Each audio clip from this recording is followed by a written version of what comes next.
বন্ধুরা, আমি সোনালি আর আমার ছাদ বাগানে আপনাদের সকলকে স্বাগত। আমি আজকে আপনাদের বেশ কিছু গাছের কাটিং সম্বন্ধে বলবো, যেগুলো এই সময় আপনারা অনায়াসে কিন্তু আপনাদের ছাদ বাগানে লাগাতে পারেন, আর সেগুলো থেকে কিন্তু খুব সহজেই চারা গাছ তৈরি হয়ে যায়। প্রথমেই দেখাচ্ছি এখানে আমার যে নাকচম্পা গাছ আছে তার থেকে যে কাটিং করেছি, দেখুন কি সহজে 3টে গাছ কিন্তু আমার তৈরি হয়ে গেছে।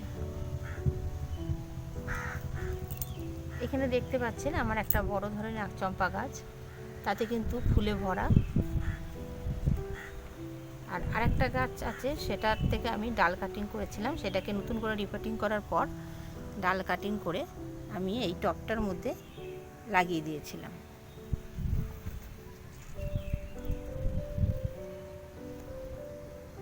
এই টবটার মধ্যে 3টে ডাল কেটে বসিয়ে দিয়েছিলাম।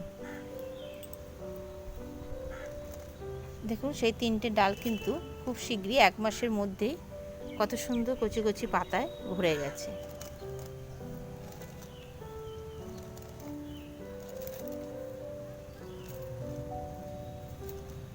আমি কিন্তু এর মধ্যে কোনো কিছু দিইনি, সেফ মাটি আর বালি মেশানো ছিল, তার মধ্যে একটু বেশি করে জল দিয়ে ভিজিয়ে নিয়ে তার মধ্যে ডালগুলো শুধু পুঁতে দিয়েছিলাম, আর সমানে টবটাকে ভিজানো রেখেছিলাম, জলটা দিয়ে যেতাম নিয়মিত, কখনো শুকোতে দিইনি। যার ফলে দেখুন 3টে ডালই কিন্তু সুন্দরভাবে কুচি কুচি পাতায় ভরে গেছে, একটা ডালও কিন্তু আবার নষ্ট হয়নি।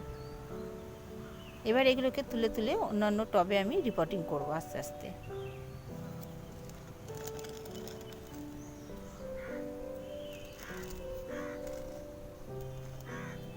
আর এইটার মধ্যে বেশ কিছু পয়েনসেটিয়ার ডাল আমি পুঁতে দিয়েছি।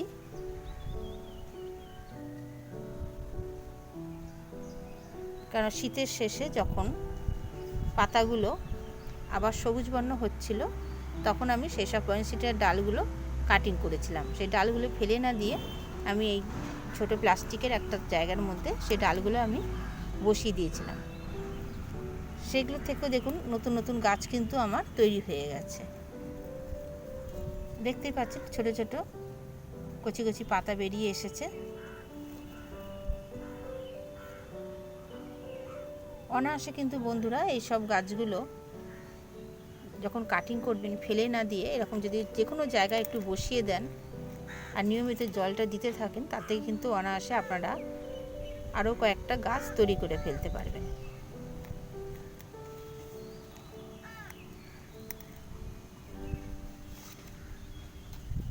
আর বন্ধুরা, এপ্রিল মাস পড়ে গেছে, তা এই সময় তো আপনাদের গাছ বাগানের মধ্যে ছাদ বাগানে অনায়াসে কিন্তু আপনারা টাইম ফুলের কিছু চারা তৈরি করে ফেলতে পারবেন।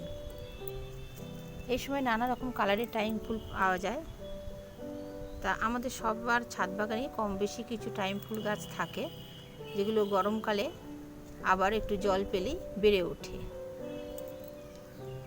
তা শীতকালে আমরা অন্যান্য ফুলের গাছগুলো করি, তা গরমকালে কিন্তু সেই ফুল গাছগুলো যেহেতু নষ্ট হয়ে যায়, থাকে না, আর সেই টবগুলো যখন আমাদের খালি পড়ে থাকে, তা সেই টবগুলোকে আমরা নতুন করে আবার ফুলে সাজিয়ে তুলতে এই মস গাছ বা 9 o'clock আপনারা যাই বলুন, এই গাছগুলো কিন্তু আমরা লাগাতে পারি।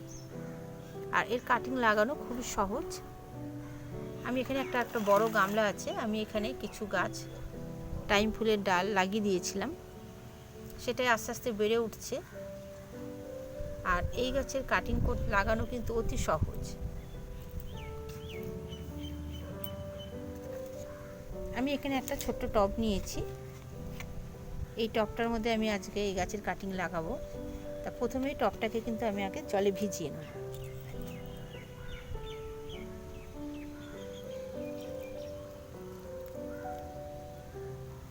জলে ভিজিয়ে নিলে কি হয়, কাটিংগুলো লাগাতে খুবই সুবিধা হয়।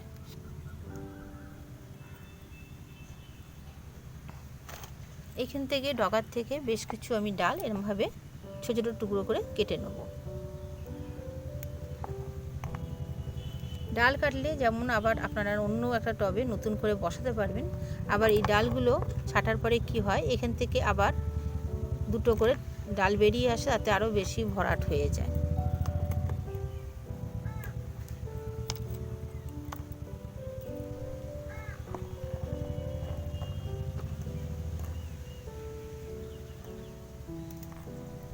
মশ গাছগুলি কিন্তু অনায়াসে কুড়ি আসতে শুরু করে দিয়েছে।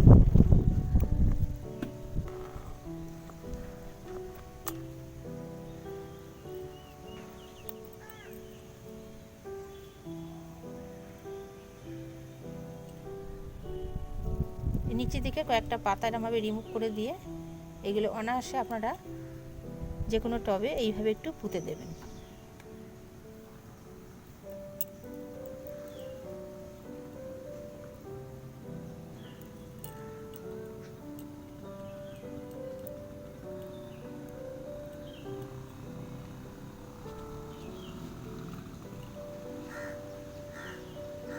এইভাবে পুঁতে দেবেন। এই গাছগুলো কিন্তু মরবে না, কয়েকদিনের মধ্যেই গাছগুলো কিন্তু এর মধ্যে ধরে যাবে ঠিক মতো করে।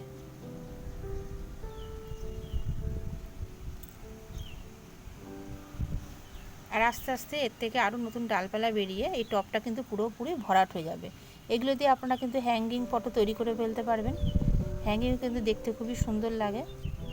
আর নানা রকম কালারের যেহেতু এই ফুল হয়, বাগান কিন্তু এই ফুলে আলো করে থাকে। তাই আমরা ছোট বড় যে কোনো টব যখন পাবেন খালি হয়ে যাবে, সেগুলোতে এই গাছের ডাল আপনারা তুলে দিতে পারেন। আর নিয়মিতভাবে এতে কিন্তু 15 দিন অন্তর আপনারা একটু খোল জলটা দেবেন। তাতে কি হয়, গাছগুলো খুব ভালো থাকে আর খুব সুন্দরভাবে গাছগুলি ফুলে ভরে যাবে।